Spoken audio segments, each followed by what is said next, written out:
এইভাবেই তাদের মধ্যে তর্ক বিতর্ক হতে থাকে। তোমরা প্লিজ আমাদেরকে ছেড়ে দাও।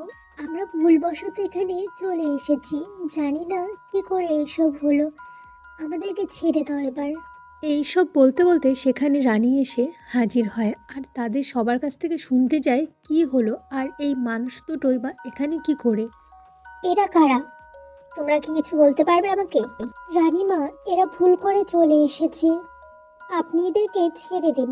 এইভাবে করে এক একজন এক এক রকমভাবে রানীমাকে বোঝাচ্ছে যাতে এই বাচ্চা দুটো ছেলেমেয়েকে এখানে বিনা অনুমতিতে আসার কারণে শাস্তি দেওয়া হোক আর সারা জীবনের জন্য তাদেরকে বন্দি করে রাখা হোক এই পরী রাজ্যে। কিন্তু সেখানে পরীটি অনেক ভালো ছিল এবং রানীমাও বেশ ভালো।